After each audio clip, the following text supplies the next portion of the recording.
Bonsoir, bienvenue dans Classico, votre émission foot du lundi soir sur Radio J. On est heureux de vous retrouver. Vous pouvez nous suivre sur radioj.fr et sur l'application Radio Player France. Benjamin Krier, bonsoir. Bonsoir Steve, bonsoir à tous. Benjamin, est-ce que toi aussi tu veux tout quitter pour aller au Mexique ? Tellement. Mais pour l'instant, à Monterrey, personne ne... Non, mais ça, je les prends avec moi. Mais à Monterrey, personne ne m'a jamais appelé pour aller, je sais pas, aller avoir une activité là-bas. Ça va venir. Tout le monde s'en fout. Bonsoir également Alexandre Darmon. Salut Alex. Bonsoir Steve, bonsoir à tous. Journaliste et youtubeur avec sa chaîne Indécis. Alex, est-ce que tu es d'humeur Kipembe ce soir ? C'est-à-dire quoi, faire des tacles et prendre des Par rouges ? exemple. Bah écoute, si je me fais attaquer, je ferai comme lui, oui, effectivement. Je mettrai des tacles et je prendrai des rouges, voilà. Et puis pour compléter notre carré magique du soir, un fidèle dans Classico. Bonsoir, Javier Prieto Santos. Bonsoir à tous et toutes, même s'il n'y a pas de toutes ce soir. Mais pas encore, ça va venir. Elle nous écoute, c'est sûr. Merci d'être avec nous. Vous êtes rédacteur en chef du magazine SoFoot. SoFoot qui consacre sa dernière une à la nouvelle terreur des surfaces, Erling Haaland. Je montre ça à la caméra pour les gens qui nous regarderont sur YouTube. SoFoot qui publie également un livre consacré à la tactique, école de jeu, préceptes et origines. C'est publié chez Marabout. Javier, on sait que tu es un grand fan. Est-ce que tu as consacré quelques pages à Pep Genesio ? Oui, au moins 25 pages. Je pense qu'il fallait au moins ça. En couverture. Malheureusement, on n'avait pas assez de place. Et pourtant, il y a 300 pages, mais on n'avait pas assez de place pour Pep. Mais pour le tome 2, peut-être ? Pour le tome 2, voire le tome 3 ou 4. Mais on va attendre que Rennes gagne un championnat et puis après, on verra. Chers auditeurs, cette émission est également à suivre en vidéo sur la page YouTube. Je vous l'ai dit, de la radio. On compte sur vous pour liker, commenter, partager la vidéo. Classico épisode 30 pour la Ligue 1. On en est à l'épisode 36 et l'issue est proche.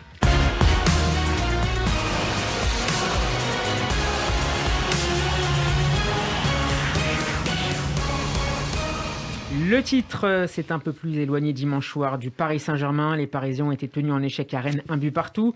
Avec ce seul petit point ramené de Bretagne, le club de la capitale compte désormais 4 points de retard sur le leader lillois, dont nous reparlerons tout à l'heure. Messieurs, un petit premier tour de table. Est-ce que vous considérez que le titre est désormais joué ? Javier ? Non, je ne considère pas qu'il est joué parce que Lille n'a pas l'habitude des finishes tel qu'on le voit cette saison. Donc le PSG, même s'il a fait un mauvais match, a quand même des joueurs d'expérience qui savent gérer le stress, les médias, la pression, quoique... La pression, c'est pas sûr. En le disant, je me rends compte que c'est peut-être pas sûr. Mais non, je pense que c'est quand même un groupe qui est plus armé à ces matchs en haute altitude. Et donc, je pense que c'est encore possible pour le PSG, même si j'y crois pas trop. Je miserai pas mes deux mains là-dessus. Reste que... Une main ? Ouais, non, pas du tout. Doigt. Un doigt, ouais. Une ongle. Et non, Lille semble bien parti, mais je sais pas, le championnat est tellement fou, l'année est tellement folle pour tout le monde que ça m'étonnerait pas qu'il y ait encore des rebondissements, pardon. Alex ? Non, mathématiquement, c'est pas joué. Tant que mathématiquement, c'est pas joué, voilà. Le discours de loser. Voilà, exactement. Le mec qui croit sans y croire. Tu l'as repéré. Ouais. Non, mais en vrai, c'est mal engagé, en tout cas, très objectivement, parce que je vois mal Lille ne pas prendre 4 points sur les 2 dernières journées. Je vois bien Paris gagner ses 2 derniers matchs. Maintenant, voilà, je vois mal Lille ne pas ramener 6 points. Franchement. Benjamin ? Ouais, mais je crois que c'est terminé et il faut que ça soit comme ça. Il faut que ça se termine rapidement. Lille mérite son titre. Ça va toi en ce moment ? Très bien, je vais te le démontrer. Non, je pense qu'il faut que la saison se termine comme ça. À mon avis, Lille mérite beaucoup plus que le Paris Saint-Germain d'être champion. Et je crois qu'il faut que le Paris Saint-Germain ne soit pas champion parce qu'il faut que le Paris Saint-Germain s'interroge sur ce qu'il faut changer au PSG. Malheureusement, si le PSG est champion, on ne se posera peut-être pas ces questions. Donc non, Lille mérite son titre, PSG ne le mérite pas. Donc voilà. Qu'est-ce qui a manqué hier soir Alors là, c'est un vaste débat, mais hier soir, il a manqué la motivation, l'implication, et puis en fait, il manque... Pourquoi la motivation ? Il y avait un titre à jouer. On a dit la semaine dernière que ce qui allait se passer en Ligue des Champions allait jouer sur ce qui allait se passer en championnat. Je crois que c'est vrai. On n'a pas de sursaut d'orgueil. On n'a pas, quand on voit qu'il y a match nul et qu'on est peut-être en train de perdre le titre, on n'a pas de révolte. On n'a pas ce semblant d'âme. Et aussi, je pense qu'on n'a pas de joueurs suffisamment armés. Ça manque de leader dans cette équipe ? Ça manque de leader. On le disait l'année dernière, Thiago Silva se faisait insulter à chaque match. Non, mais ça évidemment. Ça y est. Attends. Il manque Rail aussi. Il a parlé de Tourelle dans 2 minutes. Ouais, dans 2 minutes, exactement. Ouais, voilà. Donc, Thiago Silva, c'était pas suffisamment taulier. Marquinhos, évidemment, c'est quelqu'un qu'on adore et qui représente le PSG. Est-ce qu'il est suffisamment charismatique ou est-ce qu'il arrive lui-même S'il y a un joueur qui est... qui est réprochable au PSG, c'est bien Marquinhos. C'est vrai, Javier. Mais il a le droit de passer à travers aussi. Bien sûr. Non, mais Surtout t'as raison. tu passes pas vraiment Mais à travers là- hier soir par rapport à Non, l'autre. là, on parle de management, de son rôle de capitaine. Est-ce que on peut. Mais franchement, en plus, c'est pas vraiment lui que j'ai envie de critiquer, mais en tout cas, moi, je pense qu'il manque aussi de la qualité. Et c'est ça, faut en parler parce que. Et un peu de jus, non, peut-être. Ouais, mais oui, Parce que, il attends, manque parce du que moi, jus, je veux bien mais qu'on c'est dise- mental aussi. Non, hein. mais moi je veux bien qu'on dise que Paris mérite pas d'être champion, Paris fait une saison pourrie. J'ai pas dit ça. Non mais si, entre les lignes, c'est Paris ne mérite pas d'être champion. Oui, C'est- Paris ouais. ne mérite pas d'être champion, mais Paris est quand même aujourd'hui deuxième du championnat de France. Paris est encore demi-finaliste de la Coupe de France. Le championnat n'est pas terminé. La Coupe de France n'est pas terminée. Et Paris est demi-finaliste de la Ligue des Champions. Donc je veux bien, ils perdent contre Manchester City, qui est quand même une équipe très solide. La seule équipe à être en demi-finale cette année, qui avait été en finale l'année dernière, même en demi-finale l'année dernière. Donc je veux bien qu'on dise que Paris rate sa saison, mais enfin faut avoir un peu de recul, aussi s'interroger nous-mêmes, nous les commentateurs. Depuis un an, on fait le procès du PSG. Mais bon, les mecs, ils sont cramés. Ça fait 11 mois qu'ils jouent, qu'ils se sont pas arrêtés par rapport à toutes les équipes. Monaco, ils n'ont pas joué de Coupe d'Europe. Lyon, ils n'ont pas joué de Coupe d'Europe. Lille, ils ont joué une Coupe d'Europe. Ils sont arrêtés en 8e contre l'Ajax. Bon, ok, ils n'ont pas fait la meilleure saison. C'est un peu trop dur mais avec c'est le pas Paris une saison Saint-Germain, pourrie. comme le dit Alex. On est un peu trop dur parce que c'est un club qui est bâti pour gagner et c'est pas un club qui est bâti pour gagner une Coupe de la Ligue, même s'il n'existe plus, une Coupe de France ou un championnat. Le championnat, c'est bon, on sait que c'est la meilleure équipe de France quand Donc, ils ne veulent. pas le gagner, c'est un échec. Ne pas le gagner, pour moi, c'est un échec. Et aujourd'hui, tu parles de demi-finale de Coupe de France. Je pense qu'à choisir, il laisse tomber le championnat, la Coupe de France, le Et trophée c'est des ce qu'ils ont champions fait, je pense, d'ailleurs, pour la bien Ligue sûr. des Champions. Ouais, c'est ce qu'ils ont fait. Mais c'est le problème du PSG, c'est que c'est une obsession, cette Ligue des Champions. Je suis d'accord. Ils doivent jouer 10 matchs dans l'année qui sont importants et tout le reste, ils peuvent se permettre des coups d'éclat et en 2 minutes régler l'affaire. Et moi, je sens c'est plus psychologique que physique, parce que Rennes hier... Il y a une forme de décompression après cette élimination. Il y a une contre décompression, City. mais personnellement, moi, elle m'a étonné cette décompression, parce que justement, pour tout vous dire, j'ai passé une journée avec les Parisiens 2 jours après l'élimination contre City, et ils étaient tous affectés. Bon, à part Neymar, qui est visiblement est toujours souci-proof, mais Verratti, Kurzawa qui n'a pas joué, et qui a joué hier, était franchement affecté, et c'était pas Et une posture. Tu as vu Mbappé, je l'ai pas vu malheureusement. Donc Mbappé, il a l'air très affecté quand on le voit à la télé, en tout cas. Parce qu'il a pas joué. Il a une tête dans les et tribunes. moi, il très est sincèrement, vraiment quand je déçu, les ai en vrai. vus, je me suis dit, pour finir, bon, ils vont avoir un sursaut d'orgueil, ils vont rebondir, ils vont mettre le point sur la table. C'est un match qu'il fallait absolument gagner, et j'étais vraiment surpris par l'attitude qu'ils ont eu hier, surtout par celle de Neymar, qui pour moi est indigne d'un joueur de son niveau. Parce que là, on le critique beaucoup. Neymar, pour moi, c'est le PSG. C'est les mêmes problématiques. C'est-à-dire qu'on critique beaucoup Neymar, alors qu'à l'étranger, c'est une star. Le PSG, à l'étranger, a une aura de grand club. Mais le souci, c'est qu'il ne fonctionne pas comme un grand club. Et pour l'instant, il faudrait qu'il soit... En fait, il faudrait qu'ils gagnent tous les matchs. Hier, même à Rennes, même diminuer mentalement, physiquement, ils doivent leur mettre 2-0 minimum, quoi. Rennes. C'est Rennes. C'est Non, mais pas. Oui, Est-ce que c'est Mbappé finalement la vraie star, le vrai leader de cette équipe, puisque on a l'impression que cette équipe est bâtie pour jouer avec Mbappé. Dès qu'il n'est pas là, ça tourne moins bien. À mon avis, la question, c'est justement sur celle-là qu'il faut travailler pour la saison prochaine. Javier dit Neymar, il est indigne parce que c'est la star, c'est lui qui doit porter l'équipe. C'est vrai, ça. Et toi, tu poses la question sur Mbappé. Moi, je crois que le souci du PSG, c'est ça, justement. Il y a un effectif qui est trop déséquilibré. Tu as des stars ultimes qui sont parmi les 3, 4, 5 meilleurs joueurs du monde, Neymar, Mbappé. Mais il faut qu'il le démontre, parce que Neymar, hier, il était parmi Javier, les ils peuvent 300 pas faire meilleurs tout joueurs du seul. monde. Neymar, quand il est comme on le déteste il tous, le fait en permanence. Quand ça marche pas bien, il le fait pas en permanence. Il le fait quand il voit que ça va pas bien, mais quand il le fait, quand tu vois le match d'hier, il le fait. Ok, c'est dribble, on n'aime pas, il porte le ballon. Mais quand même, quand tu regardes le plan large, il n'y a pas de solution. Je suis d'accord. Il n'y a pas de solution, ça bouge pas. Je suis désolé, l'effectif du Paris Saint-Germain est trop globalement faible et déséquilibré. Tu peux pas dire ça. Mais attends, tu Alex, dis ça depuis le début de la saison. C'est incroyable de dire Alex, ça. attends. Prends ligne par ligne. Comment tu peux dire que c'est globalement faible? Prends ligne par ligne. À Alors part vas-y. les latéraux. Prends ligne par ligne, Très vas-y. bien. Défense centrale. Ouais. Kimpembe, Marquinhos, c'est faible. Kaylor Navas, c'est faible au cage. Verratti, c'est faible. Attends. Non, mais il manque 2 personnes dans ta ligne de défense là. Je te dis, à part les latéraux. Mais c'est pas faible ça. Attends. Juan Bernat, il est blessé depuis le début de la saison. C'est faible, Juan Bernat. Attends, Alex. En même temps, Neymar n'a pas besoin de Diallo ou de Tu rigoles ou quoi? Mais évidemment, il a besoin de tout le monde.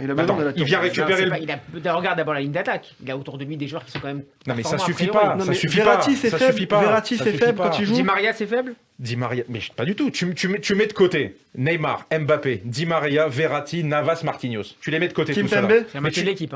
C'est la moitié de l'équipe, mais t'auras pas échappé que pendant une compétition, championnat ou Ligue des Champions, il y a des absents, il faut pouvoir gérer, il faut remplacer. Je suis désolé, moi contre City, j'ai enfin compris ce qui manquait au Paris Saint-Germain. Une équipe plus équilibrée. Voilà. T'as pas de star. Je suis pas d'accord. Tu n'as pas une à City, ou peut-être De Bruyne. T'as pas une star du niveau de Neymar et Mbappé. Je pense. Allez, t'as peut-être De Bruyne. Voilà, t'as De Bruyne. Tout le reste est beaucoup plus fort que notre joueur moyen au Paris Saint-Germain. C'est ça qui manque à Paris. C'est ça le sujet. Non, mais c'est ça qui manque à Paris. C'est du recul aussi chez les supporters. Enfin, ça fait City, c'est 2008, le rachat du club. Mais c'est un autre sujet, ça. C'est pas un autre sujet. T'as raison, je suis d'accord avec toi. Ça prend du temps. Et Paris a déjà fait une finale de Ligue des Champions. Ils en refont une demi-finale cette année. Ça prend du temps. Bien sûr. Est-ce que tu peux départager ce débat entre Benjamin et Alex? Moi, je trouve que c'est pas une question d'effectif, c'est une question de mentalité. Le Bayern n'a pas des méga stars, City n'a pas des méga stars, et tu as raison. Le PSG a engagé beaucoup d'argent, beaucoup de moyens. Ils ont fait venir beaucoup de professionnels, les meilleurs. Et c'est une équipe qui n'est pas entraînable en fait. On a vu Emery qui s'est cassé les dents, Tuchel s'est cassé les dents, Ancelotti s'est cassé les dents. Et ils ont tous eu le même constat. On a l'impression que Tuchel fait ce qu'il n'a à Chelsea, ce qu'il n'a pas réussi à faire. Mais oui, mais c'est un constat que tout le monde fait. Mais en vérité, c'est ça. C'est logique et on le voit en regardant Chelsea jouer. C'est que Tuchel, en plus, le pire, c'est que j'ai l'impression qu'il prend plus de plaisir à Chelsea qu'au PSG. Alors qu'au PSG, il avait quand même des moyens. Il avait quand même Neymar, il avait quand même Mbappé. On l'autorisait à prendre qui il voulait.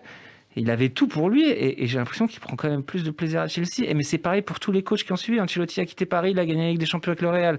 Emery a quitté le PSG. Bon, après, il s'est un peu cassé les dents à Arsenal, mais il a rebondi tout de suite. Et là, il est en finale. Non, mais de Ligue Europa. Mais moi, je veux bien qu'on dise que le PSG. Mais je suis d'accord avec ce que tu dis. Moi, j'en peux. Pardon, c'est juste une parenthèse. Mais Emery, oui, de Ligue Europa. Mais putain, il a plus de Ligue Europa que la France, l'Écosse, la Suède et tout le monde réuni. Mais moi, j'aime bien Unai Emery. J'ai aucun problème avec lui. Mais on peut pas toujours dire que le Paris est un club qui est pas entraînable. Paris est un club qui est jeune déjà pour commencer. Mais non, mais les mecs sont arrivés il y a 8 ans. Les mecs sont arrivés il y a 8 ans. Ils ont gagné tous les trophées possibles. Bien sûr qu'ils ont fait des erreurs et qu'ils en font encore cette saison. Mais c'est un club qui est jeune. Ça, c'est les supporters qui veulent se rassurer. Mais non, mais ton constat, Alex, tu m'entendrais avec l'argent, l'espace réduit. Ton constat, il est juste. À mon avis, ton constat, il est juste. City, ça fait des années, 10 ans qu'ils construisent, qu'ils ont mis peut-être plus d'argent que le Paris Saint-Germain. T'as raison, 12 ans, d'accord. Mais après, tu t'arrêtes à ton constat. Tu veux pas identifier les actions à mener. Si tu dis, le PSG aujourd'hui, ils ont fait une super saison, c'est super. Si la saison prochaine, tu repars avec... Quand tu prolonges Draxler... Mais non, mais ça, on n'est pas d'accord. Mais tu prolonges Draxler. Mais quand j'ai lu ça hier, je me suis dit, mais vivement Classico, c'est pas possible. Tu prolonges Draxler 4 ans, tu lui verses 580 000 euros par mois. Non, mais c'est pas possible, sérieusement. Là, il a refusé le Bayern pour rester au PSG. Mais je peux pas lire ça. J'ai lu ça dans l'équipe. Choupo-Moting n'aura pas sur lui. Vaccinez-le, il va se calmer. Mais c'est pas possible. Attends, et Kurzawa, pareil. Kurzawa, il a été prolongé en début de saison. Mais c'est des erreurs de la direction sportive. Identifie des meilleurs joueurs. Réduit cette... Draxler, il prolonge parce que Pochettino veut le garder. Et puis ça coûte cher d'acheter un remplaçant pour. Mais là, on n'a pas compris encore. T'as des goûts de riche en fait. Évidemment, puisque le PSG est riche, on utilise bien ton argent. On t'amène une infirmière. On t'amène Draxler. On t'amène prolongé, t'es content. On t'amène Draxler, tu me dis que c'est pas bien Draxler. Mais évidemment, c'est pas bien Draxler. Ça fait combien de temps qu'il est au PSG? Mais ça fait 3 ans. Et alors? Quels sont ses stats? Qu'est-ce qu'il a apporté? Non mais attends. Qu'est-ce qu'il a apporté? C'est un bon joueur. Il a jamais été titulaire indiscutable. Il a perdu la première saison. Vous arrêtez. Moi, je trouve que si on regarde le plateau des derniers demi-finalistes de Ligue des Champions, City, un style identifiable. Chelsea, que vous le vouliez ou non, même si Tuchel est arrivé, il y a un style identifiable. Le Real Madrid, bon, c'est un cas à part, mais c'est un club qui a l'ADN de la Ligue, de la Champions League chevillé au corps. Et donc, sa philosophie, c'est la gagne. Ils arrivent toujours à s'en sortir, même si ils sont dans une mauvaise année. Ils finissent toujours en demi-finale au minimum ou en quart. Et le PSG, je trouve que c'est basique, c'est trop basique pour... Il n'y a pas d'identité de jeu. Il n'y a aucune identité de jeu et je trouve que c'est au moindre obstacle, dès qu'il n'y a pas l'espace derrière les défenseurs adverses, Mbappé et Neymar sont perdus, quoi. Et je trouve que c'est un football presque rustre, c'est rustique, quoi. La tactique, non mais la tactique, le style de jeu, il n'y a pas de plan B. Enfin, je trouve qu'il n'y a pas de travail. À City, on voit un travail. On voit qu'il y a quelque chose qui est mis en place et dès que ça ne fonctionne pas, comme ça a été le cas pour le PSG, Pep Guardiola modifie 2-3 trucs et ça fait basculer le match. Et au PSG, il n'y a pas ces ressorts-là. Et moi, c'est ce qui me dérange. Parce que quand vous êtes, enfin, il y a quand même des joueurs, Verratti, ça fait, je sais pas, 6, 8, ça fait 8 ans qu'il est là. Marquinhos, ça fait 10 ans qu'il est là. Ouais. Enfin, c'est quand même des joueurs qui se connaissent et des joueurs qui pourraient parler au coach, qui ont une influence. Et moi, ça me dérange qu'il n'y ait pas de plan de jeu défini. Tout gros club, tout grand club, si vous voulez rester dans l'histoire du sport, a besoin d'un ADN. Et je trouve qu'il y a beaucoup de précipitation et pas assez de réflexion au PSG. Mais après, voilà, c'est dommage. Mais ça date pas de cette c'est les saison, Qataris. Non, ça date pas de cette saison. Peu importe les coachs avant, à part Ancelotti. Mais moi, là, vous comparez City. Pep Guardiola, il n'a pas gagné la Ligue des Champions. Il s'est fait éliminer en 8e, en quart, plusieurs années de suite avec City. Bien sûr. Ils ont quand même engagé des frais. Ils lui ont laissé le temps. Tu raides en finale, allez hop, tu dégages. On a parfois l'impression que les joueurs n'appliquent pas forcément les plans des coachs. C'est pas le cas à Manchester City. Mais je pense que si Pep Guardiola venait au PSG, ça serait exactement la même chose. Et Mourinho, c'est pareil. En fait, le problème, c'est que c'est pas les coachs. Et les coachs doivent faire autre chose que du football. Et quand je dis que Tuchel a l'air plus heureux à Chelsea, c'est ça. C'est qu'il parle football. Au PSG, il devait gérer les médias, il devait gérer les égos, il devait gérer je ne sais qui. Alors oui, vous allez me dire, c'est le football moderne. Ouais. Mais j'ai pas l'impression qu'il s'emmerde à gérer les égos de Mason Mount, à gérer les égos de Hakim Ziyech, à gérer les égos par exemple Zidane à Madrid. Ouais, mais rappelez-vous Thomas Tuchel à Dortmund. Il part pour les mêmes raisons qu'il part au PSG. Il est plus d'accord avec cette direction. Il pète un plomb, il s'en va. Il démissionne. Ouais. Enfin donc voilà, c'est un mec qui a du caractère aussi. Mais ça marche aujourd'hui à Chelsea. Et tant mieux, franchement, parce qu'ils sont plaisants à avoir joué. Quand tu les vois jouer contre City samedi ou même contre le Real la semaine dernière, oui, ça va vite, oui, c'est beau. Et c'est vrai que tu retrouves un peu ce qu'il avait fait au début au Paris Saint-Germain, un jeu rapide, en transition. Et ben c'est vrai. Maintenant, moi, je lui donne le temps de voir ce qu'il va faire à Chelsea. On verra dans 2 ans s'il y est toujours. Mais moi, s'il gagne la Ligue des Champions, il peut faire ce qu'il veut derrière. Il aura gagné la Ligue des Champions. S'il y a une compétition qui vaut le coup, c'est la Ligue des Champions. Non, mais je suis d'accord. Donc il peut faire la Nouba, aller au Carnaval de Rio ou aller voir le match à Tel Aviv, le trophée des champions derrière. C'est pas très grave. Il aura gagné la Ligue des Champions et il pourra la mettre sous le nez du PSG. On va écouter la réaction après le match de l'attaquant Moïse Kean. Ce match nul, il est terrible pour Paris. Est-ce que Paris a perdu le titre ce soir? Vous êtes à 3 points de Lille, il reste 2 journées. Pourquoi perdu? Vous y croyez encore? Bah oui. Nous, on croit toujours à le premier poste. C'est à nous maintenant de gagner, de croire tous les matchs. C'est pas encore perdu, on croit tous les matchs, on s'entraîne jusqu'au bout. Moïse Kean au micro d'Olivier Calaron sur Canal+. À votre avis, est-ce que les joueurs parisiens y croient encore? Vous n'y croyez pas vraiment, mais est-ce qu'ils y croient? On dirait que non. Sinon, encore une fois, hier, il y aurait eu une révolte. Quand tu écoutes Moïse Kean... Mais c'est facile après le match. Il lui parlait Marquinhos qui dit c'est honteux, on perd des points. Bah alors acharne-toi sur le terrain, arrange tes copains. Non mais c'est vrai, fais ton taf de capitaine. Kean, c'est pareil. À la fin du match, c'est facile de dire bah oui, non, on y croit encore. Bah montre-le sur le terrain. Kean, c'est pareil. Je suis désolé, il a fait des bons débuts. Aujourd'hui, il est transparent. Non. Dans les matchs décisifs, aucun recul. T'as aucun recul. Qu'est-ce que je viens de dire? J'ai dit au début, là, puisqu'on parle Covid, j'en ai dit un mot tout à l'heure. Kipembe, la réaction de Kipembe à la fin du match qui explose. En taclant violemment. Tout à l'heure, Javier a dit Neymar, c'est l'image du PSG. Moi, je pense que c'est Kimpembe l'image du PSG. Kimpembe, il est parisien, donc ça devrait être vraiment le symbole de ce club parce que c'est l'enfant du pays et autres, et c'est un super défenseur et c'est l'avenir. Très bien.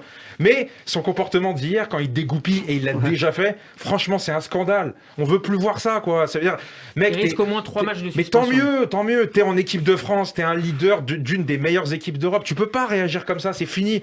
Après, tu vas faire ta racaille le long du terrain. Franchement, on peut plus voir ça. Non, sérieusement.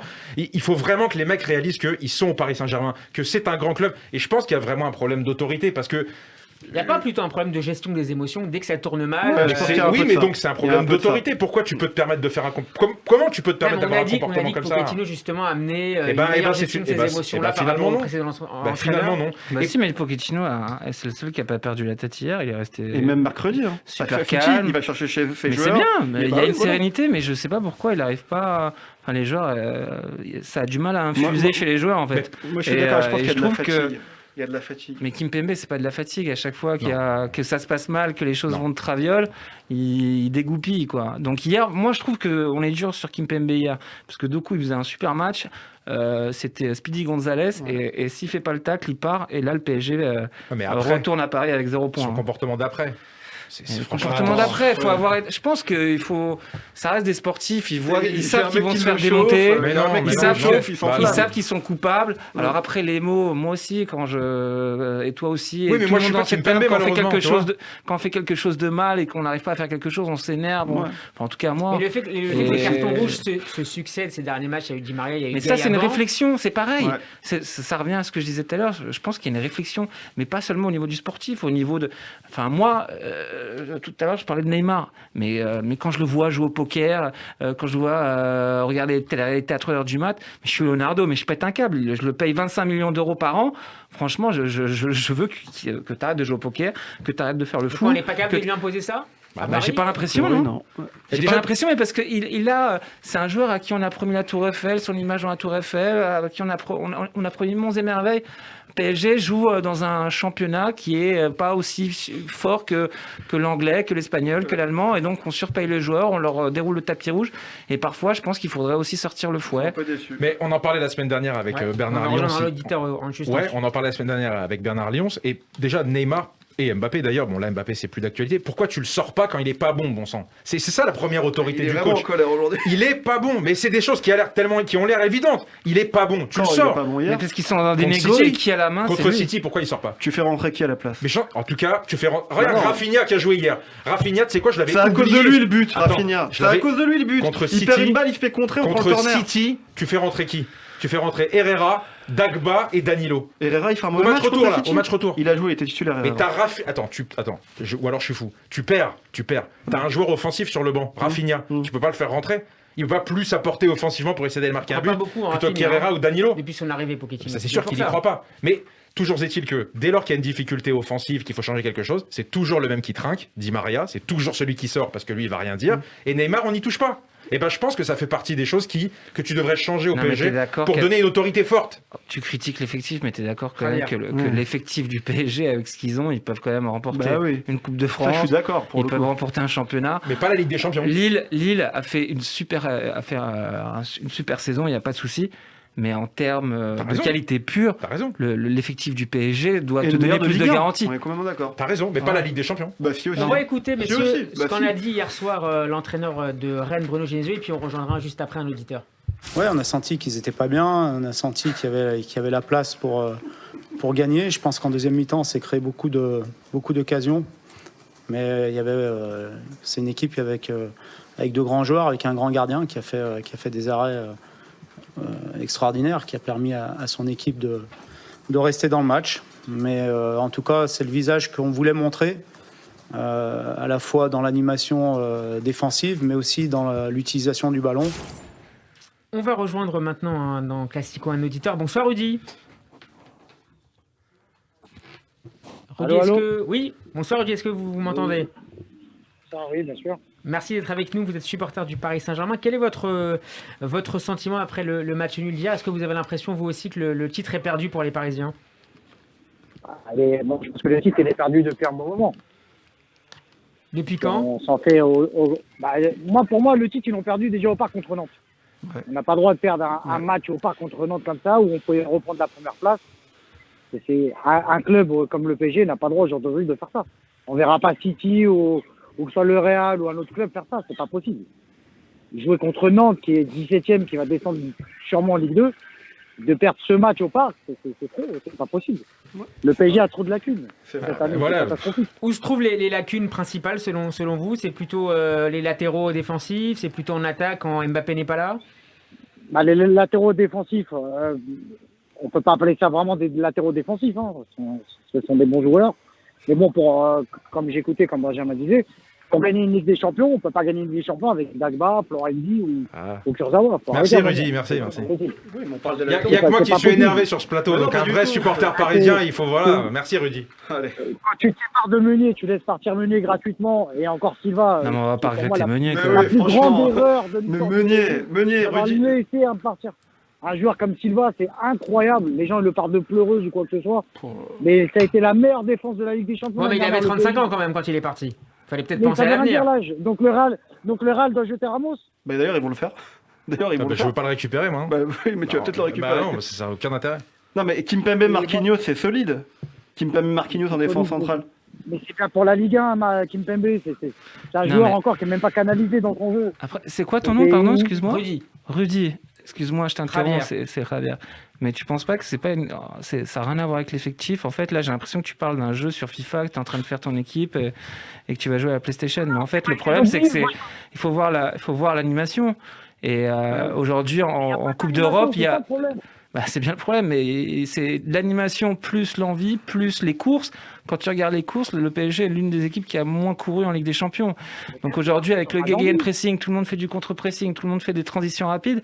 Le PSG le fait très bien, les transitions rapides. Tu peux même se passer de Verratti. Mais le souci, c'est qu'il y a pas de course vers l'arrière, il n'y a pas de compensation. Tout le monde reste dans sa petite zone, à part Neymar et Mbappé qui peuvent aller où ils veulent. Mais il n'y a pas de dépassement de fonction. Et on le voit bien, contre City, très sincèrement, on me dit oui, mais c'est physique. Oui, très bien, c'est physique, c'est vrai. Mais pourquoi? Parce qu'il n'y a pas de course, tout simplement. Et aujourd'hui, le football moderne, si tu cours pas, t'es mort. Ils l'ont fait Tu contre peux pas- Barcelone, contre Munich. Mais Barcelone, moi, trop peu. Contre Barcelone, même Munich. Je devrais pas le dire, mais moi, je suis supporter du Barça. Je suis un fou du Barça. On l'avait pas vu. Mais c'est le Mais moi, pire je suis comme Barça. toi, je suis C'est le pire Barça depuis le départ de Cruyff. C'est-à-dire, c'est vous dire. Ils vont mieux Donc, quand même. Ils vont Là, mieux. ils vont mieux, mais à l'époque, Oui, bien sûr. je me misais rappelle, rien du tu tout. l'avais dit, je me rappelle. Voilà, mais Après, juste sur le fait c'est qu'ils aient les perdu. courses. Alex, et puis on. Sur le fait qu'ils aient perdu le Rudy. titre. Ben non, mais justement, c'est pour demander à Rudy. Sur le fait qu'ils aient perdu le titre à Nantes, enfin face à Nantes plutôt, je suis d'accord, mais moi je pense qu'ils l'ont perdu encore plus en première partie de saison.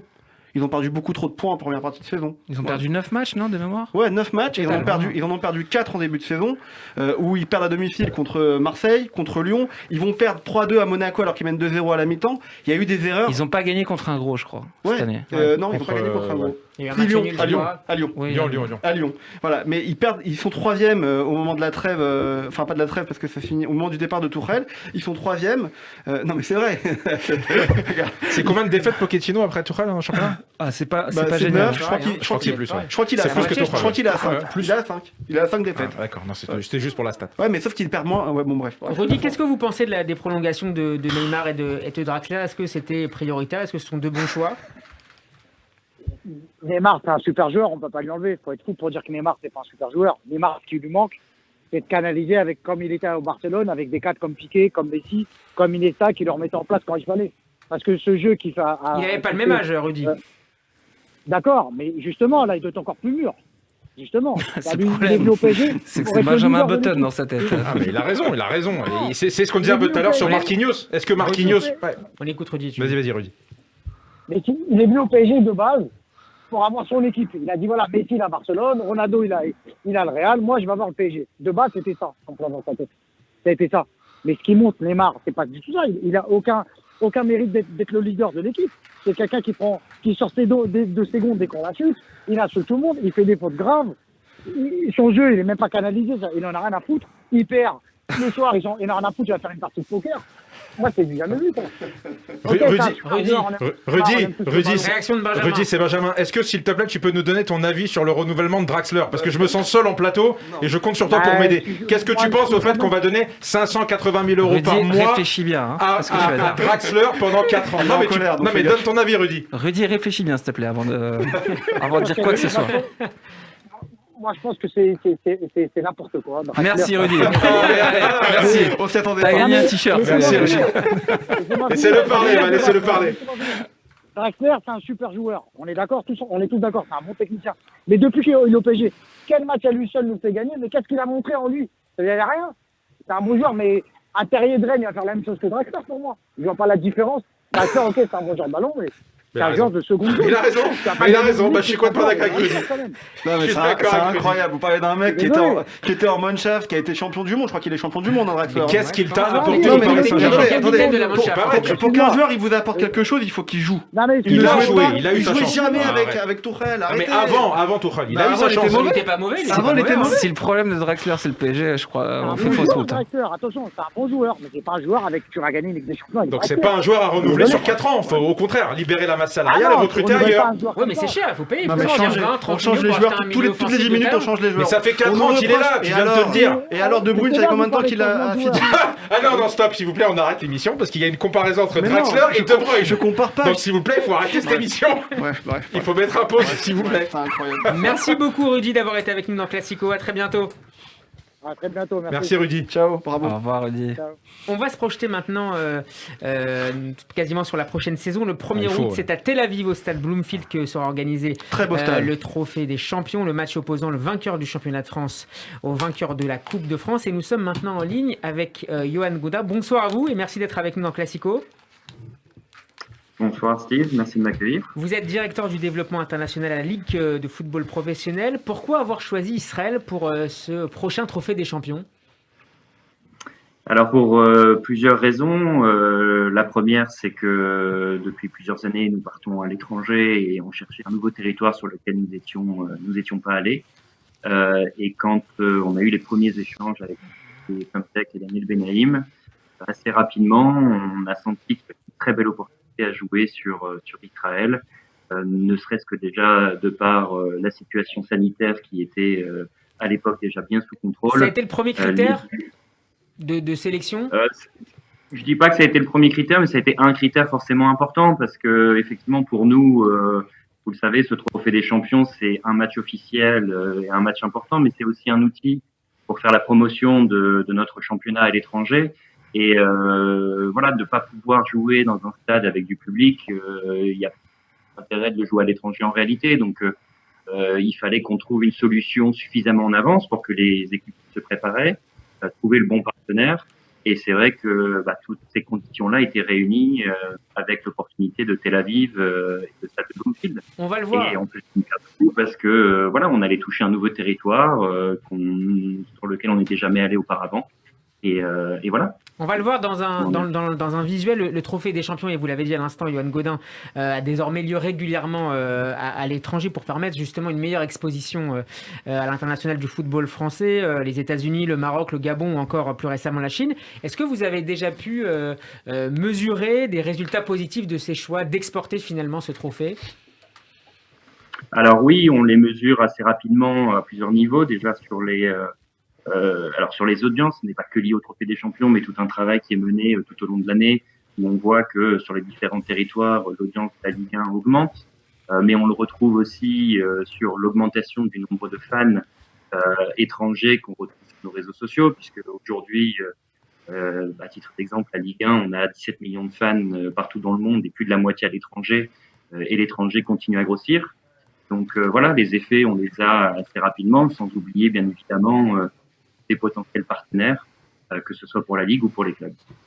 Benjamin, une question ? Non, moi, une remarque, une observation et en fait une félicitation à monsieur et à la Ligue. Bravo à lui et à la Ligue d'avoir eu le courage de choisir Tel Aviv pour cet événement. Parce que lorsque ça a été publié sur Twitter, on a pu voir, j'ai vu en tout cas des torrents d'insultes, de boue et passons sur le fait que ce trophée a été organisé à Tel Aviv. Donc voilà, je voulais juste lui dire bravo et pour son courage à lui et à la Ligue. Voilà, c'est tout. Johan Godin, mais vous savez, voilà. Une réaction, oui. Oui, non, je disais merci pour cette remarque et on est là aussi pour des liens qui existent entre la France et Israël et ça nous allait très bien. La billetterie est ouverte depuis quelques jours maintenant. Combien de places ont déjà été vendues pour ce match ? Alors aujourd'hui, effectivement, la billetterie est ouverte. Les dernières informations que j'ai eues aujourd'hui de par Comtech m'annonçaient pas loin de 20 000 places. Ah ouais. Donc c'est plutôt une très bonne nouvelle. Puisque vous savez qu'en plus nous ne connaissons pas encore l'affiche aujourd'hui. Si on commence à avoir une bonne idée, il reste encore mathématiquement 5 équipes qui peuvent se qualifier. Donc on sent qu'il y a un vrai engouement en fait, et ça c'est important pour nous. Il y a une vraie fierté, je pense, à ce que le match ait lieu à Tel Aviv. Nous, on est ravis d'être là-bas. Comme vous l'avez dit, le stade Bloomfield est un très joli stade. Et donc, on sait qu'on aura un très bel événement, très festif. Une question de Javier Prieto Santos de SoFoot, puis d'Alex Darman.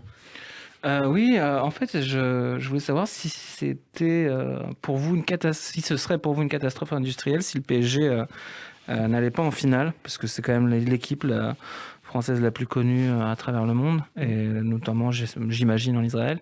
Donc, qu'est-ce que ça provoquerait comme conséquence, cette non-qualification du PSG pour le Trophée des Champions? Alors, catastrophe industrielle, je pense que c'est quand même un très grand mot. Non, il y a bien évidemment, on est tous conscients que le PSG est la marque de la Ligue 1 aujourd'hui qui parle le plus. Maintenant, je reviens sur le chiffre que je vous ai annoncé en message, à 20 000 personnes qui sont plus dans le stade. Il n'y aura pas loin de là de catastrophe industrielle, ce sera un bel événement. C'est la réalité aussi du sport, c'est ce qui fait la beauté du sport aujourd'hui. On en a entendu parler il n'y a pas très longtemps. Tout le monde peut se qualifier, on verra. De toute façon, comme je le disais, le Paris Saint-Germain peut encore se qualifier. Peut-être qu'il ne se qualifiera pas, mais ça voudra dire que les autres l'auront mérité aussi. Et on leur dira bravo. Et voilà. Et peut-être qu'on aura quelques déçus en Israël, notamment les supporters parisiens. Mais quand j'y étais la semaine dernière, j'ai aussi rencontré des supporters, notamment lillois. Ils sont peut-être un peu moins nombreux, mais on sait que dans le nord d'Israël. Il fallait bien les chercher, ceux-là, dis donc. Alexandre Darmon. Mais je les ai vus. Bravo. Je vous le confirme. Non, moi j'ai simplement une question aussi pour rebondir un peu sur les deux questions qui ont été posées, les remarques qui ont été posées. Est-ce que vous sollicitez les clubs avant de choisir la destination? J'entends par là, le Paris Saint-Germain est dirigé par un État qui est le Qatar, qui n'a pas vraiment de relation, voire aucune relation avec l'État d'Israël. Est-ce que vous avez été voir le Paris Saint-Germain? Vous leur avez demandé si ça leur posait problème ou pas de se déplacer à Tel Aviv pour jouer ce match, ou pas du tout, honnêtement? Alors non, pas du tout. Je veux dire, c'est au niveau de la Ligue. Ces décisions-là sont des projets. Moi, je travaille sur ce type de projet-là. On les présente ensuite au conseil d'administration. Le conseil d'administration de la Ligue est composé de plusieurs présidents. Il y a un vote qui est effectué. Il peut y avoir des débats, des échanges. Et puis ensuite, une décision est prise. Mais pour toutes les raisons que je vous ai évoquées au début, sincèrement, ça a été un non-sujet. Le projet a été très rapidement validé parce que tout le monde était ravi de cette opportunité. Merci beaucoup, Yoann Gaudin, d'avoir été avec nous. Je rappelle que vous êtes le directeur du développement international à la Ligue de football professionnel. La billetterie pour ce match, ce Trophée des champions à Tel Aviv est donc toujours ouverte. Merci beaucoup et à très bientôt. Merci à vous. Merci. Au revoir. Messieurs, on va regarder les... Merci pour ce jingle. On va regarder le calendrier de la course au titre pour le Paris Saint-Germain et Lille. Les visuels vont s'afficher. Est-ce que vous considérez, on va terminer avec ça pour le titre, que les matchs qui s'avancent pour ces deux équipes et le calendrier est plutôt favorable au PSG ou à Lille, ou pour vous c'est à peu près équivalent. Donc on a Saint-Etienne-Lille qui va jouer contre Saint-Etienne et qui va se déplacer à Angers, alors que le Paris Saint-Germain accueillera Reims avant de se déplacer à Brest. Pareil, kiff-kiff. C'est kiff-kiff, ouais. Franchement, c'est pareil. Ouais. Saint-Etienne et Angers sont peut-être plus hauts dans le classement, non? Saint-Etienne finit bien, surtout. Ouais. Je trouve qu'ils ont dynamique. Ils sont dans une bonne dynamique et c'est limite dommage pour eux que la saison s'achève maintenant parce qu'on a l'impression qu'ils ont pris leur rythme de croisière. Donc peut-être que pour Lille, ça peut être un peu plus compliqué. Reims n'a plus rien à jouer et Brest, Brest ils sont pas encore maintenus, ils sont pas sauvés et ça peut être compliqué. La course au maintien, elle est passionnante aussi. Nîmes qui revient là, qui gagne hier 3-0, c'est Nantes qui lâche pas le morceau, c'est une vraie belle lutte aussi pour le maintien, quoi. Il faut la justement, c'est dynamique inverse. On voit des équipes comme Nantes qui reviennent bien, alors que Bordeaux, par exemple, se casse la gueule en permanence chaque semaine. Je pense que aussi bien en tête du classement qu'en bas de classement, la dynamique est très très importante sur ces derniers matchs. Et moi, je suis assez inquiet pour les clubs qui sont dans une dynamique catastrophique, effectivement comme Bordeaux. Je pense qu'ils sont quand même ils sont quand même suffisamment hauts, mais Strasbourg, c'est compliqué. La dynamique joue beaucoup. Et Nîmes, la victoire 3-0 hier, ça leur permet de rêver, quoi. Nantes contre Bordeaux en concurrent direct. Avant de revenir à la course au maintien, pardon, un mot encore sur le match de... Si, mais on a des visuels, tu vois. On doit cliquer un minimum. Un mot peut-être sur le... Non, mais ils respectent pas ton travail. Ils s'en foutent. Ils sont à la technique. Un mot peut-être sur l'un des grands jours de ce championnat, peut-être aussi l'une des surprises, le Turc Yılmaz qui a 15 buts déjà, 35 ans, qui est le meilleur buteur à cet âge-là en Europe derrière. T'as dit le meilleur joueur du championnat? L'un des meilleurs joueurs du championnat. N'exagérons pas. N'exagérons pas, ouais. Pourquoi pourquoi, c'est vrai. Non, c'est un joueur qui pèse. Il a marqué combien de buts? 15 buts, ouais. Que des buts importants. Il est décisif. Non, je sais pas. Non, mais c'est peut-être pas l'image que j'en ai, mais peut-être à tort du meilleur joueur du championnat. Non, j'ai pas dit meilleur, mais en tout cas, tu parlais leader, de l'absence de leader au PSG. Là, on a un peu sur le terrain. C'est ce que j'allais dire. Pour le coup, ça, c'est quelqu'un qui a su, quand l'équipe en avait besoin, la tirer de sales affaires. Et c'est la vérité, non, Javier? Ouais. C'est la vérité. Et donc, c'est juste que c'est peut-être pas le plus beau joueur du championnat, mais c'est un joueur très utile qui a marqué des buts, qui a rend service son équipe. Et j'y reviens, je l'ai dit encore la semaine dernière, la semaine d'avant, je suis donc cohérent avec moi-même, monsieur Alex Darmon.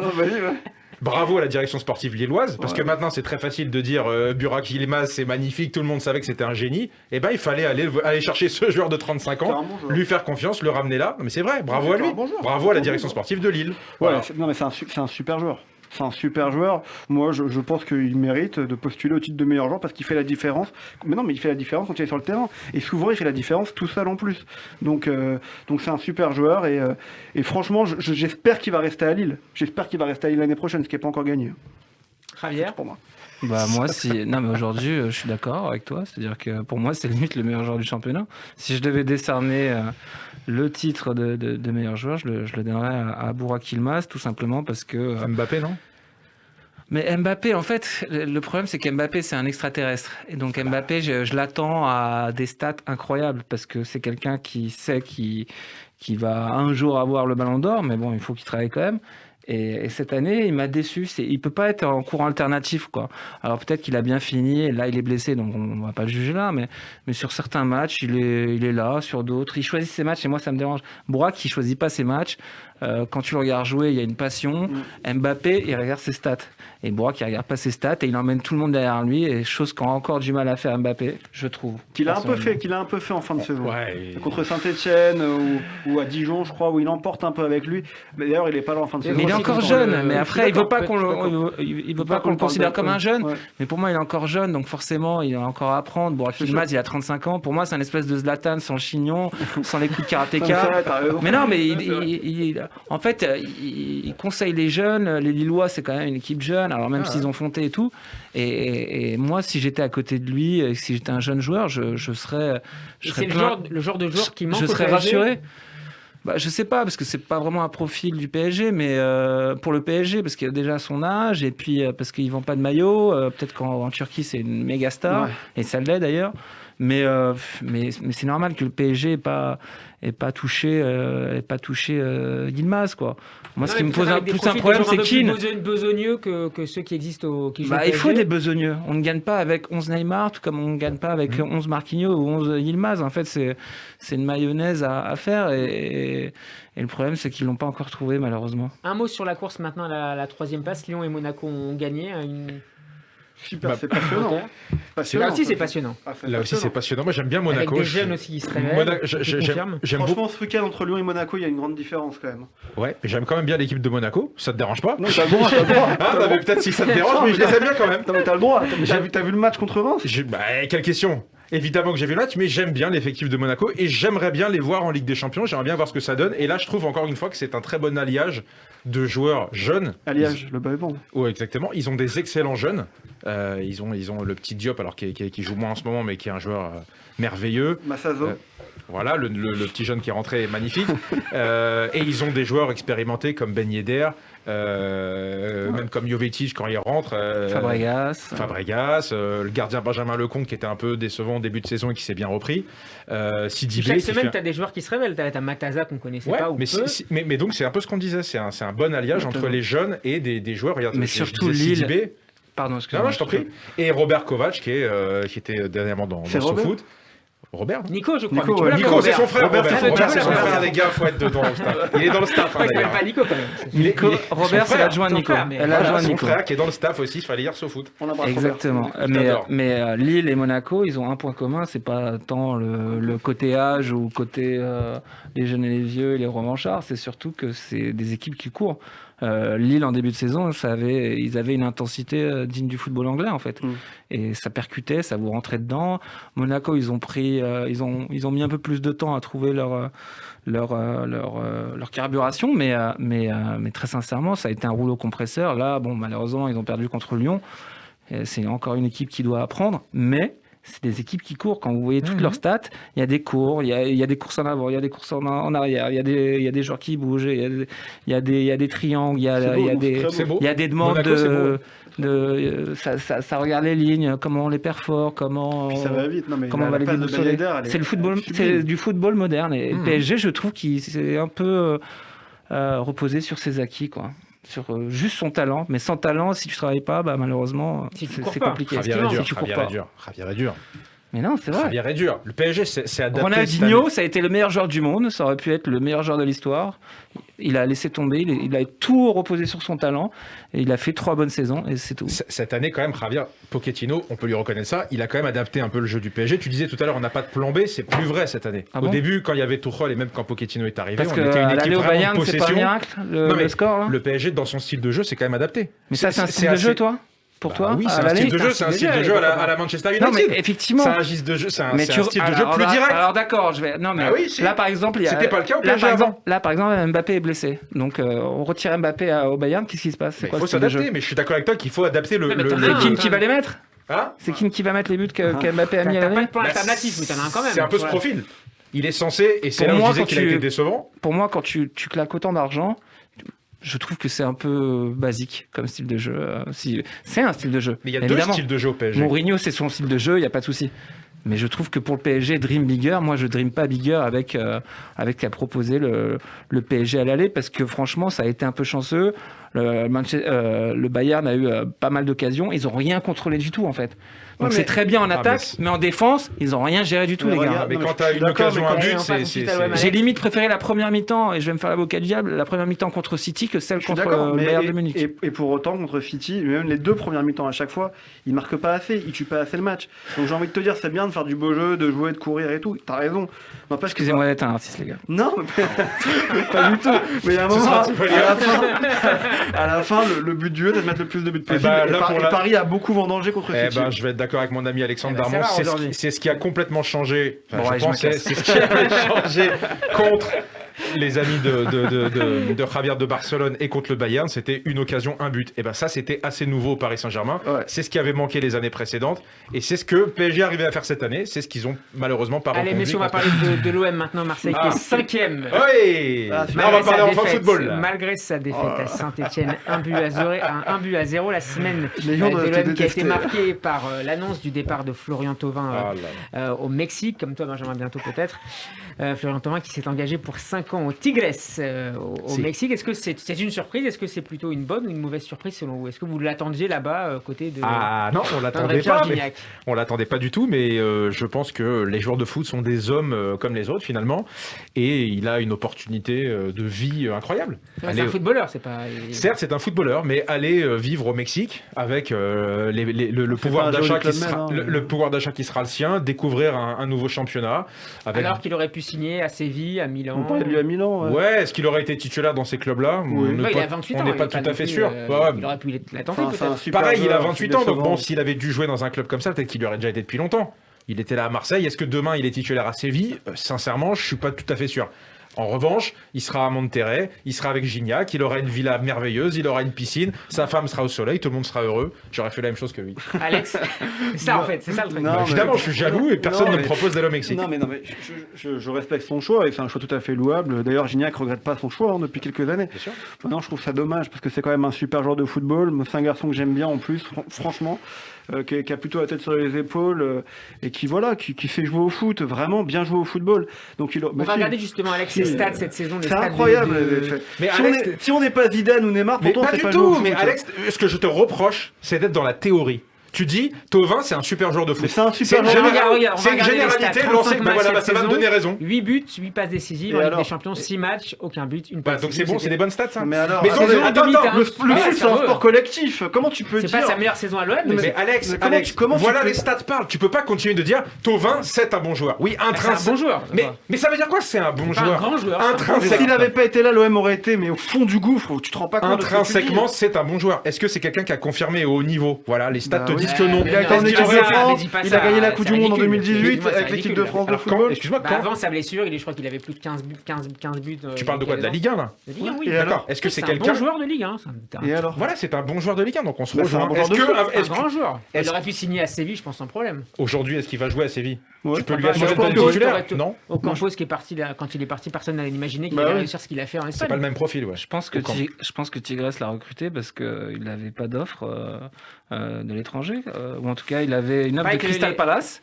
Séville, il y avait un intérêt. Milan, il y avait un intérêt, mais il y avait. Ouais. Aujourd'hui, il n'y a plus. Parce que Florian Thauvin, je pense que je suis assez d'accord. On ne sait pas si c'est un bon joueur, un crack ou un très bon joueur de championnat, mais pour les Mexicains, pourquoi il n'est pas resté à l'OM? Parce que je pense que l'OM a besoin de... Déjà, il avait une prime à la signature, c'est 5 ou 6 millions, je pense. Il n'y avait pas de prime à la signature à l'OM. Et puis ensuite, le nouveau président des Tigres est un ancien de la Fédé mexicaine et il lui promet un rôle d'ambassadeur pour le mondial qui aura lieu en 2026 au Qatar, aux États-Unis, au Mexique et au Canada. Donc, il y a une espèce de projet de vie, un contrat qui est long, avec un bon salaire. On va regarder justement l'évolution des salaires ces dernières saisons. Et il va arriver dans un pays avec l'étiquette de champion du monde. Ils vont lui dérouler le tapis rouge et puis surtout le niveau est moindre. Il va s'éclater, quoi. Donc, voilà, son salaire annuel au Mexique sera d'un peu plus de 6 millions, quasiment 6 millions et demi d'euros. Donc c'est moins que Draxler au PSG, mais. C'est un peu moins que Draxler, c'était 7,2 et je crois que ça a baissé là. C'est pas grave. C'est pas grave. C'est incroyable. Non mais voilà, mais je veux dire, t'as tout dit quand tu dis ça et enfin, je suis d'accord avec ce que tu viens de dire. C'est le critère non, pas du tout. Non, c'est pas ce qu'on te dit. On te dit, il y a aussi. Choix. Non, mais il y a aussi une vie qui joue. Les joueurs de foot, ce sont des hommes comme les autres avec leur famille, donc c'est des choix. Plutôt que de rester à Marseille dans un club, c'est très compliqué, on le voit bien. Et ben, il a une occasion d'avoir un projet de vie, un projet professionnel ailleurs au Mexique, découvrir un autre championnat, un autre pays. Il y va, il prend 7 millions par an. Il a bien raison. Pour moi, c'est une bonne nouvelle pour l'OM, en fait. Pour lui aussi, oui. Et pour les supporters de Marseillais. Pourquoi? Parce que si on se rappelle bien, avec Thauvin, ça n'a pas toujours matché. Il y en a qui lui reprochaient de ne pas comprendre ce qu'était l'OM, de ne pas se défoncer sur le terrain. Aujourd'hui, on ne peut pas dire qu'il ne court pas. C'est pas vrai, il court, il n'y a pas de souci. Le problème, c'est quand on voit ses stats cette saison, excusez-moi, c'est pas des stats un joueur qui peut être payé 5 ou 6 millions d'euros par an, quoi. Donc, et puis ça va permettre, je pense, une prolongation avec, je crois que c'était 3 millions, c'était un peu moins, c'était 3 millions avec une peu importe, 3, enfin, ce que vous voulez, mais je trouve que l'histoire est arrivée à son terme et je pense que ça fait un trou d'air. Peut-être que Payet va suivre et va pas continuer à l'OM, et je pense que l'OM a besoin de nouvelles forces, de forces vives et pas de joueurs qui sont fatigués par tout le contexte marseillais et voilà. Sur Gignac. Ouais, non, juste l'image d'hier de Marseille-Saint-Etienne, Saint-Etienne-Marseille, l'image quand Paul Lirola s'arrête pendant le jeu. Ouais. Vous l'avez vu cette image où franchement, j'ai rarement vu, même jamais, j'ai pas le souvenir d'avoir vu ça en professionnel en Ligue 1. J'ai vu ça quand je jouais en district, mais j'ai jamais vu en professionnel un mec qui s'arrête en disant aux autres, vous bougez pas. En fait, le ballon est arrêté. J'ai jamais vu ça dans un match de Ligue 1. Donc, non mais juste un mot sur Thauvin. Bien évidemment qu'il est payé très cher, tout ce que vous voulez, mais je suis désolé, ça reste un bon joueur qui a fait gagner beaucoup de matchs à l'Olympique de Marseille. C'est même lui qui fait gagner le Classico au Parc des Princes, le dernier. Donc moi, je pense que les Marseillais, comme en général, les supporters de football, on en parle depuis tout à l'heure, on n'a pas assez de recul sur les situations. Oui, il gagnait beaucoup d'argent. Maintenant, il aurait pu prolonger à l'OM. Il aurait très bien pu aller finir dans un autre club européen. Et il aurait fait le job, sincèrement. Mais il n'avait pas d'autres clubs européens, c'est ça le problème. Mais de son standing, en tout cas. Il est à Newcastle, il s'est cassé les dents. Si c'était pour aller à Crystal Palace et revenir 6 mois plus tard avec un salaire un peu plus pourri, c'est pas la peine. Je suis d'accord. Donc Tigres, c'est limite une solution de père de famille. C'est très bien. D'autres offres ne seraient pas arrivées sur la table, peut-être pas avec le même salaire, mais en Italie ou en Espagne? Franchement, je sais pas, un champion du monde, ça a quand même un statut. Il a un ego. Je suis champion du monde, tu vas pas me payer 1,8 million, 1,2 million. Ça a l'air fou, mais bon, voilà, c'est comme ça. C'est-à-dire que les mecs ont des grilles salariales. Je suis champion du monde, j'ai une étoile, j'ai joué 10 minutes en Coupe du Monde. Peu importe, tu me payes 3, 4, 5, ce que je veux. Et le problème, c'est que je pense qu'il a fait une toute petite crise d'ego. Les Mexicains lui ont payé, lui ont réglé ce qu'il voulait, alors que d'autres n'étaient pas prêts à le faire. Séville, ça n'a jamais été un club qui a lâché 40 millions pour des joueurs et 6 millions pour des salaires, quoi, par an. Donc, Thauvin qui va rejoindre au Mexique donc André-Pierre Gignac, l'ancien attaquant marseillais qui pourrait, vous l'avez entendu, faire partie de l'équipe de France au prochain JO. Il a en tout cas été intégré à la liste élargie de Sylvain Ripoll au titre des 3 joueurs de plus de 21 ans que toute sélection peut compter. Est-ce que vous seriez heureux de retrouver Dédé Gignac au JO? Je serais très heureux de retrouver Dédé Gignac. non, mais oui. Est-ce que vous comprenez le choix, même si c'est pas encore oui, définitif, Ripoll, il a connu Gignac à Lorient quand il était adjoint. Oui, il y a une logique. Ripoll, il a un super groupe. Il y a des joueurs, il y a des super joueurs en espoir. Pas d'accord. Non, il n'est pas d'accord, Javier. Il y a une logique qui a appelé Dédé Gignac qui n'a pas joué. Non, il y a des super. Non, j'ai dit il y a des super joueurs. On parlait tout à l'heure justement d'encadrer les jeunes et autres. Il y a une super génération d'espoir, je trouve. Et c'est pas illogique d'avoir, puisque le règlement le permet. Donc ce serait une erreur de pas utiliser cette possibilité. Si tu as la possibilité d'avoir des joueurs qui ont une expérience international, pour le coup, c'est encore plus vrai pour c'est une question de calendrier aussi qui permettrait à Gignac plutôt qu'à des gens ils peuvent le libérer. Non, mais je pense que c'est une bonne idée. C'est une bonne idée. Il vient encadrer des jeunes, il s'y connaît, il a l'expérience. Si tu veux. Javier, t'as pas l'air du tout d'accord avec ce choix. Non, pas du tout. En fait, pour moi, je trouve que les JO, déjà, c'est le parent pauvre. Les JO, le foot aux JO, c'est le parent pauvre des Jeux Olympiques. Donc déjà, j'annulerais cette règle des plus de 23, parce que t'as quand même des types qui se sont dépouillés pour aller à ces fameux JO. Donc tu retires une place à un mec qui aurait pu découvrir, qui est jeune, qui est pas blasé de tout. Alors Dédé Gignac, il a disputé une Coupe du Monde, il a disputé un Euro, il a gagné des titres. Voilà, son temps est passé et laissons la place aux jeunes. Et puis surtout, si on appelle Gignac, on peut appeler Benzema, on peut appeler Cantona, on peut appeler Ginola, on peut appeler n'importe qui. Mais c'est une bonne idée. Mais Benzema, mais pourquoi? Mais Ripoll, il fait une liste de 100. Mais en fait, Ripoll, c'est juste le trait d'union entre la Fédé et son équipe. Mais qui gère? C'est Didier Deschamps. Pourquoi il l'appelle pas Benzema? Moi, on me dit, il fait une super saison à Gignac au Tigres. Mais Benzema, qu'est-ce qu'il fait alors au Real Madrid? Je suis d'accord avec toi. Mais je suis d'accord avec toi. Pourquoi Benzema viendrait pas au JO? Je sais pas, parce qu'ils n'ont pas envie. Ils sont pas envie, mais sportivement, ils méritent 150 fois. 150 fois plus que Gignac. Si c'est pour encadrer, même l'Euro, il mérite plus que d'autres. Si c'est pour encadrer, dans ce cas-là, ils ont qu'à prendre une nounou et puis ils prennent pas de joueurs de foot. Mais va voir les jeunes et demande aux mômes de 10 ans qui fait Gignac. Demande-leur. Tu verras ce qu'ils te répondront. Alors que les JO, c'est fait pour rapprocher les jeunes du foot, du sport en général. Pour le groupe, peut-être. Le groupe, il dit bien. Mais le groupe, c'est encore pire, je trouve. Il rapporte une pièce rapportée. Le mec, il a pas fait les qualifs, il les connaît pas. Il a 35 ans. Il s'en fout. Messieurs, il nous reste à peine une minute. Vos coups de cœur et coups de gueule du soir, peut-être avec un hommage à Christophe Rebaud, Benjamin. Ouais, on a été tous très tristes d'apprendre le décès de Christophe Rebaud. Donc évidemment, c'est le coup de cœur. On l'a connu au Havre, au Paris Saint-Germain, à Toulouse. J'ai malheureusement jamais connu, mais en tout cas, ça avait l'air d'être un super gars. C'était un super gardien, donc voilà, évidemment, on salue lui et sa famille. Javier? Évidemment Christophe Rebaud, parce que il n'a pas toujours eu une carrière facile, il a été critiqué, mais il est resté quand même fidèle à ses clubs, il avait des valeurs. Vous l'avez déjà interviewé dans SoFoot? Non, on l'a en tant qu'intervenant, mais jamais en longs entretiens comme d'autres, et c'est quelqu'un qui n'aimait pas qui aimait le foot et qui n'aimait pas la starification, qui n'aimait pas les médias, qui peut-être avait un peu de mal avec la pression, mais ça restait un super gardien. Alex, on termine avec toi. Je m'inscris dans ce qui vient d'être dit sur Christophe Rebaud. C'est plein de souvenirs quand on était petit, quand il jouait au Havre. Il a joué au PSG, il a joué à Toulouse, à Rennes. Et puis c'est cette vidéo qu'ils ont montrée à la mi-temps du match hier sur Juninho qui était super drôle. Donc c'est un coup de cœur pour lui. Et un coup de gueule pour le coup. On en parlait il y a 30 secondes. Sur Benjamin Ça je le ferai après. Ça c'est interdit dans les règles. Alors franchement à la fin de la saison ce sera mon coup de gueule général. Non mais le coup de gueule c'est Karim Benzema quoi. Franchement moi je suis... Pour les JO non pas pour les JO, pour l'Euro. Pour l'Euro je suis dépité le fait qu'on n'appelle pas Karim Benzema. Je trouve ça vraiment dégueulasse. Sincèrement. Voilà. Classico, c'est déjà fini. Merci beaucoup d'avoir été avec nous ce soir. Javier, ça a été un plaisir de t'accueillir une nouvelle fois. Je rappelle. C'est toujours un plaisir, merci beaucoup. La dernière une de SoFoot avec Erling Haaland Tuernay. Puis ce livre, SoFoot présente Tactique, école de jeu, préceptes et origines. C'est paru chez Marabout. Vous pouvez retrouver cette émission en podcast sur radioj.fr, mais aussi sur Spotify, Deezer ou encore Google Podcast. La vidéo vous attend également sur la page YouTube de Radio J. Tout de suite, la soirée continue en compagnie d'Avner Azoulay pour Le truc oriental. Festival oriental. Pas le truc, le festival oriental. C'est pas vrai. Vive le foot. Et on se retrouve dans 2 semaines pour le prochain Classico, Javier. Faut que tu fasses le ménage. C'est urgent.